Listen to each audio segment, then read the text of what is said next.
Christy and Joe did a video that revealed that Joe was a witness during a business agreement between me and Mark Zuckerberg to use my intellectual work.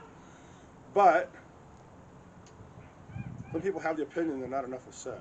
So we're going to talk about this. Okay, so how long have we known each other? A long time.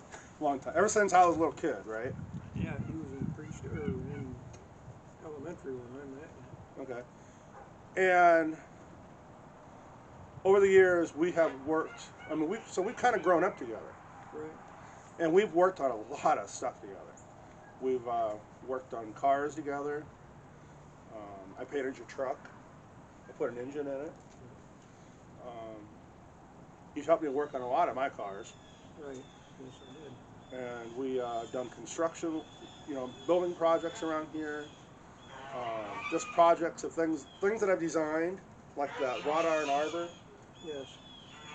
And different things that I've designed up and I've built. Okay, so here's another question. So over the years, a lot of years, when you were so you spent a lot of your free time out here.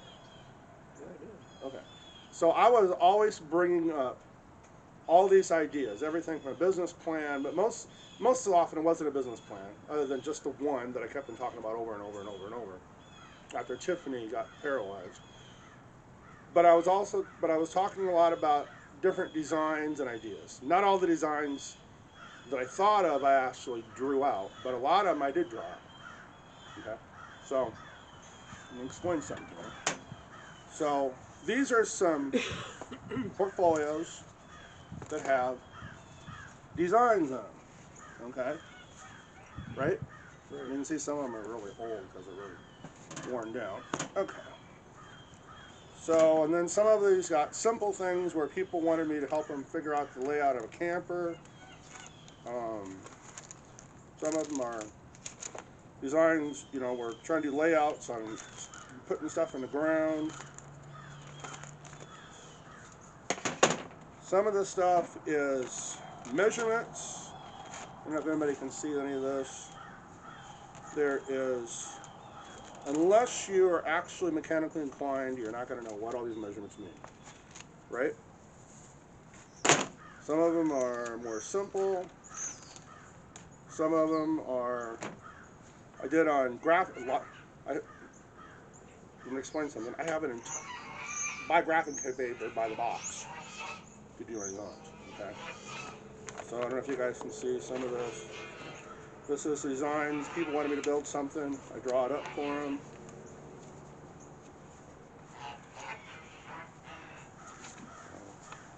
And there's piles. And there's piles of these notebooks. And the business plan that I created originally that Mark took was on one of these in one of these portfolios, along with a bunch of phone numbers, the people I was selling camper parts to. Okay. What else can I say? Okay, so would you say that you are a very upstanding citizen in Central City, Iowa? I think I know. People trust you? What about me? I hope I trust you. What about me? Oh, yeah. Yeah, okay. We've lived here for a lot of years. We've lived here since '76. Yeah. And you've lived in Central City since 49 years. And then you worked at the Standard Station for 27 years. 27 years? Yep. Okay. Now we've also worked together at a job. We worked at the school together. Yes, we did. We worked at the school together. See this little tape ball here? I kept this thing all these years. So I got a summer job at the school, but Joe was working full time, weren't you? Yeah, I was full time. And one of the teachers said there were soft spots in the gym floor, so went around there and put all this tape down on the floor. And then I was told to peel up all the tape. Joe, you were helping me. So I took all this tape, and it's shrunk. It used to be shrunk. It used to be bigger, and it got hard after all these years. So I held on to this, and that was 88 or 89, wasn't it? It had to be 88 Yeah, 88 or 89. Okay. Trying to think what else I can ask you. So here's some photos. I want to show people if you can see them.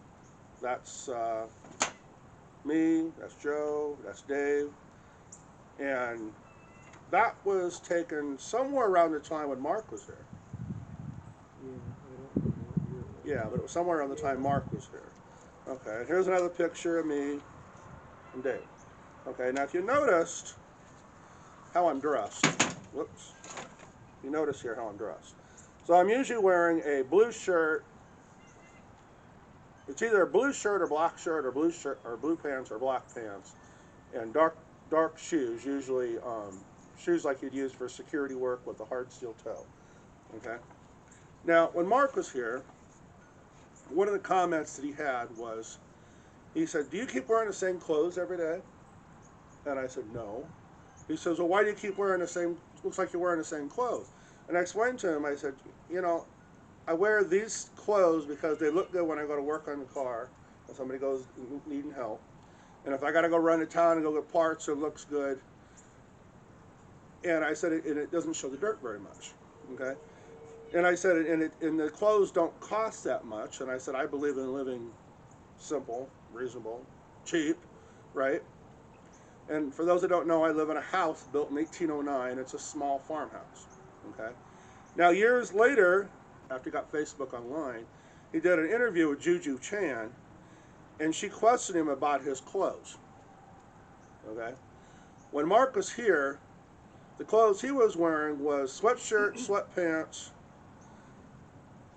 brown sandals, and then I told him, I said, I don't think I want the sandals because you're walking in too much goose poop. And then he put on New Balance tennis shoes. But the answer that he gave her in the interview made it sound like he was copying me. And now over the years, you notice Mark Zuckerberg is wearing what I was wearing. So some of the friends have found it kind of strange that he didn't just steal the business plan. He entered an agreement to use it and didn't pay it like he was supposed to. But he also tried to copy me. And he tried to copy my philosophy when I said anything beyond what you need is just slows you down, and it's just like poison. And my theory was with creating that business plan was not just to help my friend bring the world to her, so she could have access to the outside world, but to bring the world, all the people in the world together to see there wasn't so many differences, right? Find your common interests, build on that, try to make the world a better place, help fund free clinics and shelters, help find a cure for neuromuscular diseases, and work on solving the world's problems. And it sounded like he was going to do that right at the beginning when he did that interview with Juju Chan.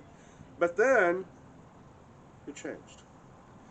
After the battle over the ownership over Facebook, after he had called me and asked me for the help to win, and we got into an argument that if I was ever going to see my return, after he won, everything changed. He's not following that philosophy no more. Okay. So let's get to the point of the business agreement. So you were coming out here at lunch break, and then you were here on the weekends. Sometimes you'd be here after work. And Mark Zuckerberg was here first in a little car with a friend. You don't know the friend's name. No. Okay. In fact, I don't think I remember I don't know if he told me the friend's name, but later on, when he came back with the bus, he told me the friend was, I think, if I remember right, he said the friend was Eduardo Severin, because we were talking about him, and he said he was from Argentina, and I said I had a relative that owned a summer house in Argentina. That was the Duke of Windsor. Okay. So he was here, and then on the first day, I'm asking him, let's go, okay, let's go back a little bit. So we got here, he said it was good to get away from, good to get away. He got in trouble at Harvard, he got in trouble with the girl, and, okay, so then that evening, he learned, that afternoon, that evening, he learned of my business idea, because we were talking, and I asked him about what he was planning on doing to make money with these videos. And he said he was going to do videos of his transformation of his school bus and put them online on YouTube, hoping it was going to generate an income, and then he was going to live in the bus to save money at school, and I thought it would help support it. Okay, so I found out that he was in the same hacking club as one of my friends, and he learned at what step I was at in trying to get this started. So I needed a coder, somebody to do the coding. My friend who was into computers wouldn't do the coding. In fact, I'm not even sure if he knew how to do the coding, but he was good at hacking. And I needed investors, but I was having a problem. At that time, that would have been, I think, 2003, September, I believe. You think that's probably right? Think that's right? Probably. Probably, yeah, okay. And I was having a problem with the government. So this was after the 9/11 attacks, but it was during the 9/11 Commission. And I was having an issue with the government because I had knowledge that they didn't want out. Okay. So I had a problem. They slowed down my internet. They were still watching the house. In fact, when Mark got here, they were just building this church at the time. Remember that? Mm-hmm. And there was a car standing up there with two guys in like a suit, looked like they were in a suit, holding a big parabolic dish, listening to us as we were standing out talking. That was the first day Mark was here with a car, I think, wasn't it? Yeah, it was a car. All right. So he learned of everything, and he thought he could do the coding for me, but he wanted to talk it over with his dad and his friend and mentor, the lawyer Mark Howitson. So that evening, he left riding around on a GT bicycle. It was kind of fluorescent orangish, red colored. And before he left, he wanted me to go buy him beer, and I said no. And then he said he was going anything that he wanted, he was going to get it one way or another. Okay. So the next morning, he tells me he wants to do the coding, and everything was all good. But when a short distance from the time he said he was going to agree to do the coding, it changed.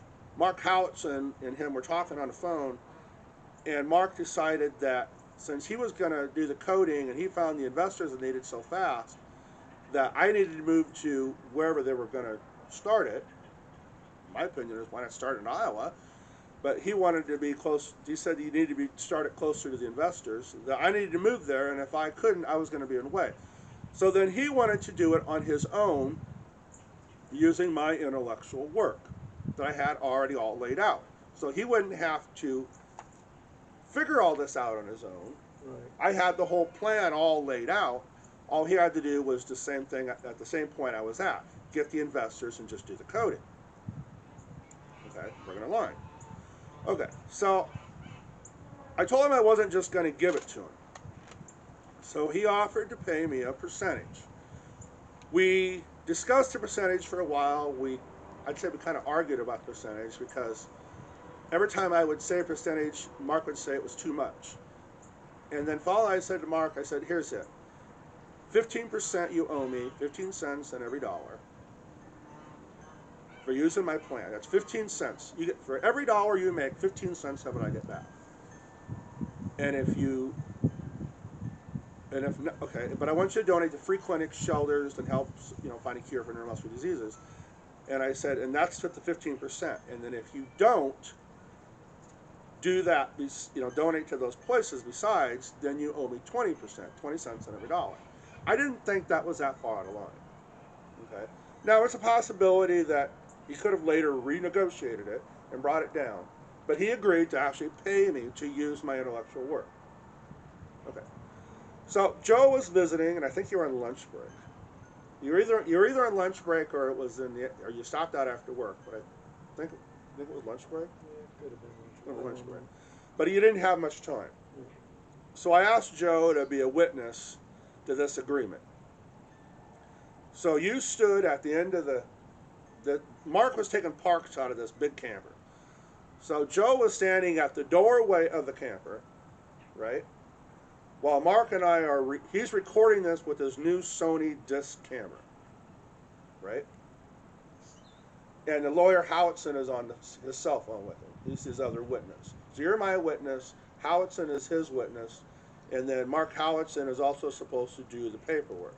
So he's doing a video, and I'm supposed to get a copy of the video. So this is what Mark and the lawyer suggested. And then Howitson is supposedly recording this phone call.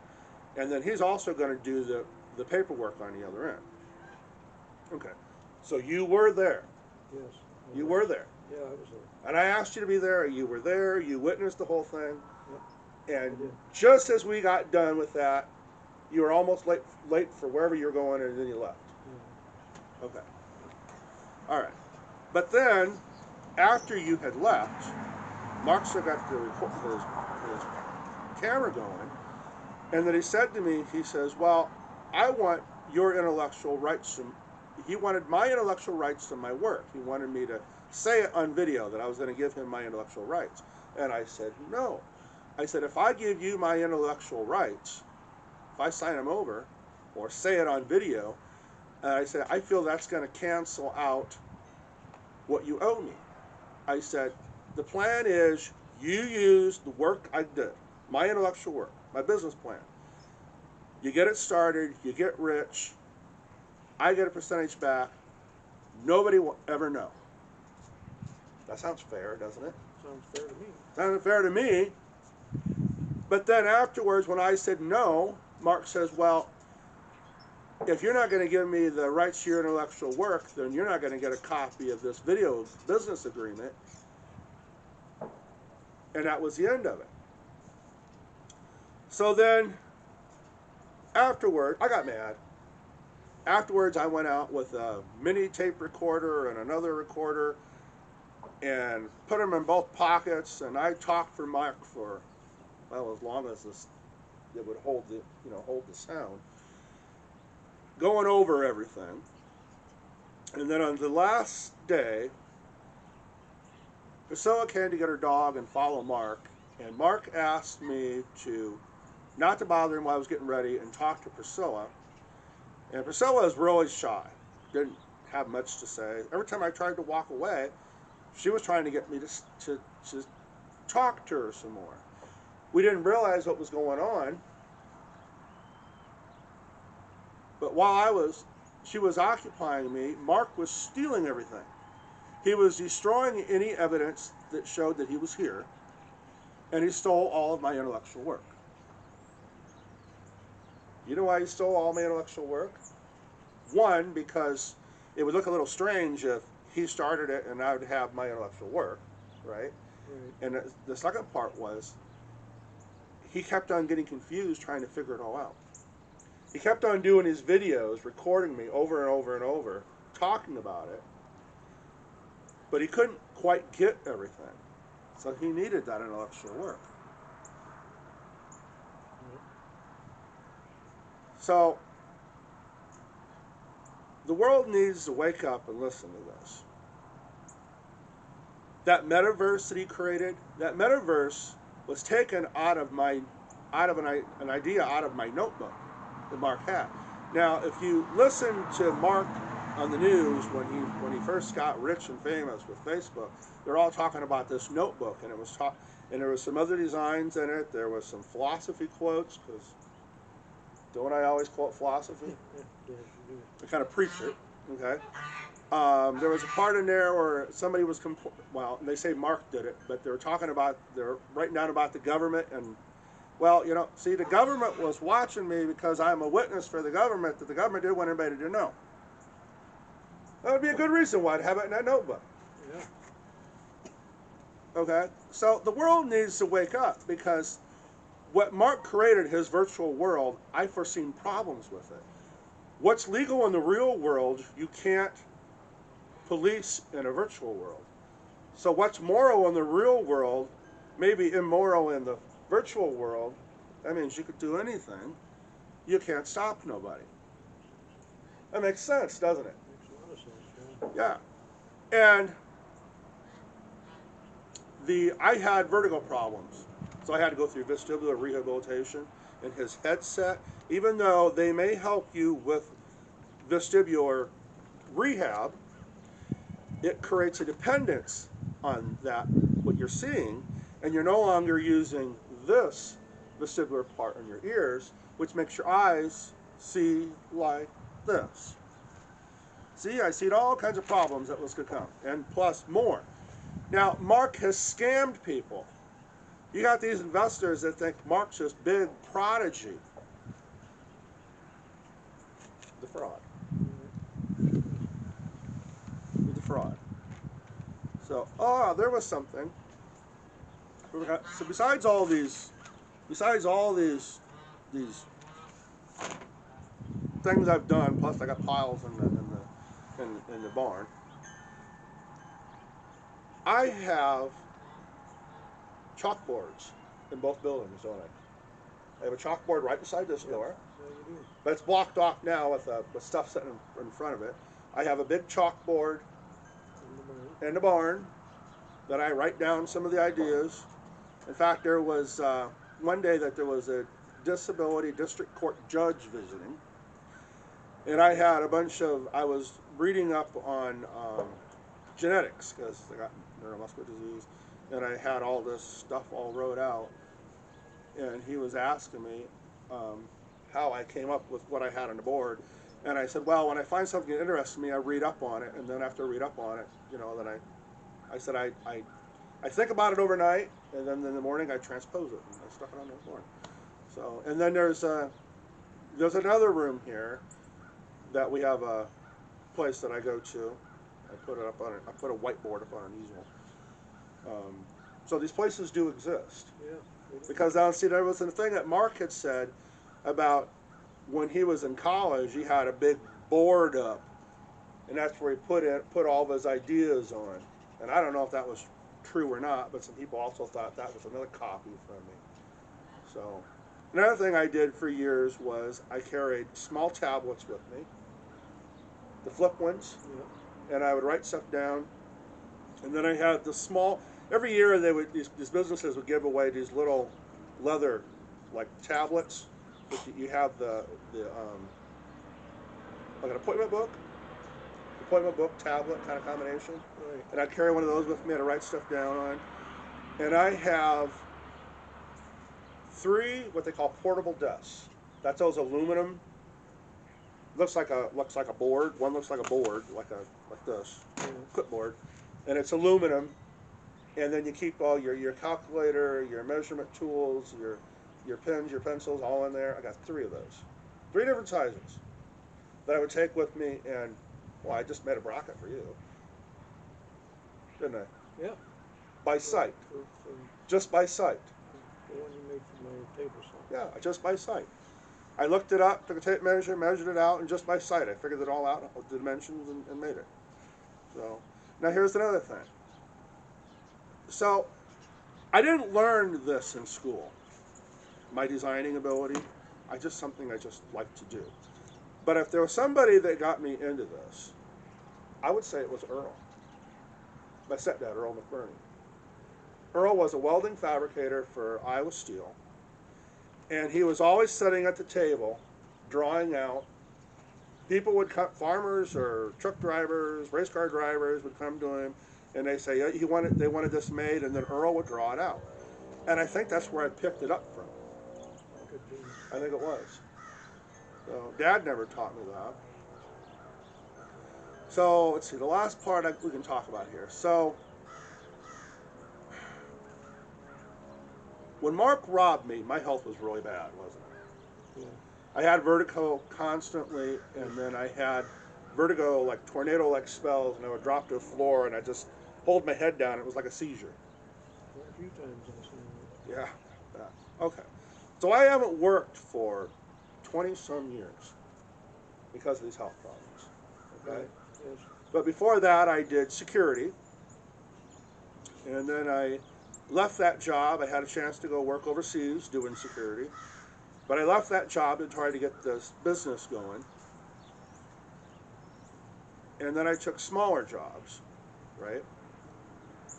And what else was I going to say? Okay, so my health is bad. My health is still bad now because now I have Emery-Dreifuss muscular dystrophy, Sjogren's, Meniere's disease. That's enough, isn't it? That's enough. And it's destroying my nervous system. And my muscles are wasting away. And it's getting more and more noticeable. It's ruining the rhythm of my electrical system, the rhythm of my heart. There's no cure. Things are getting bad. So Mark left me. Mark, I think, took advantage of a bad situation with the government, what they were doing. Because stupid me, being honest, I told Mark, you know, there's people standing on top of the hill holding a parabolic dish, and you got vehicles. You can see there are government vehicles around here watching us. And I think he took advantage of that situation, me being sick and broke. I would say so. Yeah. So he left me broke, and I'm pretty much screwed. Am I right? Yep. So, and my options are wearing down. And I tried to go after Mark, but I tell you, I didn't have no luck. The Department of Justice won't get off their butt. One of the problems is that I asked the Department of Justice, the FBI, for some of the footage of when they were monitoring us. You know, the phone, the internet.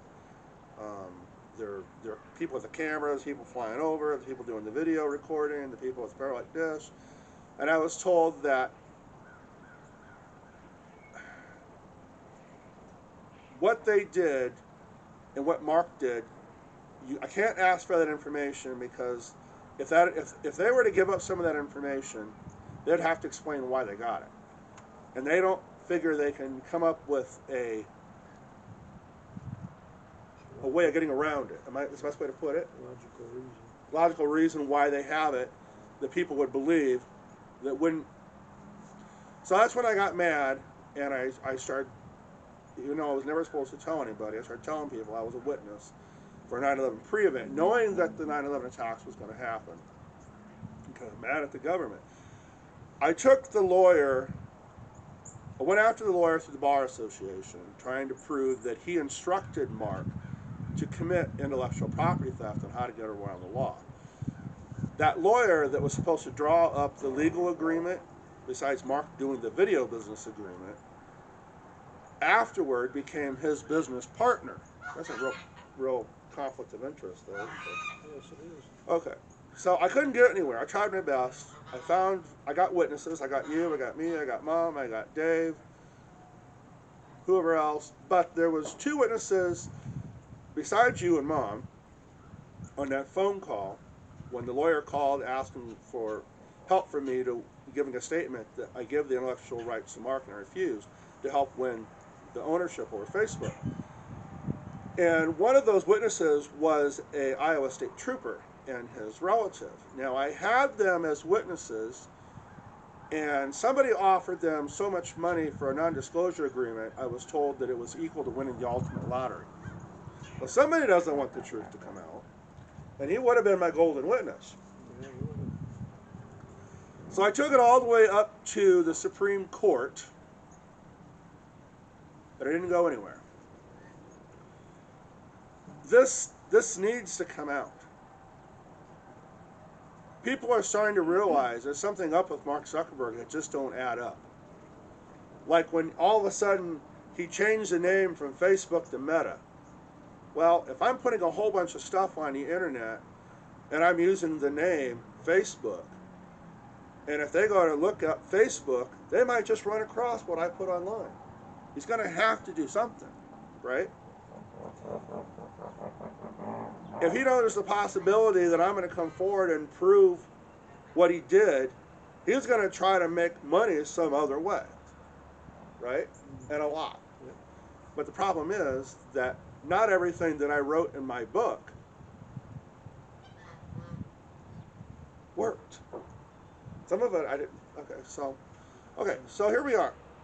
We're bringing this to an end. So if you're an investor, and I've noticed there's been some investors that have taken a great notice in this, start talking about this video and what I'm telling you, because you got duped. You lost your money from Mark Zuckerberg, and he's been committing fraud for a long time. I don't think I'm ever going to get anything out of this. I hope someday that I do. I'm cold. But I did do something, and I'm going to say it right here again. I'm going to say this on tape. So these diseases, they've already told me, they're going to get bad. Right now they're leveling off, but at any moment, they could get worse. And I don't know what's going to happen to me. But I don't think it's right that Mark gets away with this. So what I did was I did some paperwork, and my friends and my family, right? My friends and my family, that includes you, okay? Now I don't know how long it's going to take to bring this out, but I believe somebody owes for using that intellectual property that was agreed upon. So if by chance something ever comes to light and somebody can collect on it, if I can't collect on it and I'm not here, I got it in paper.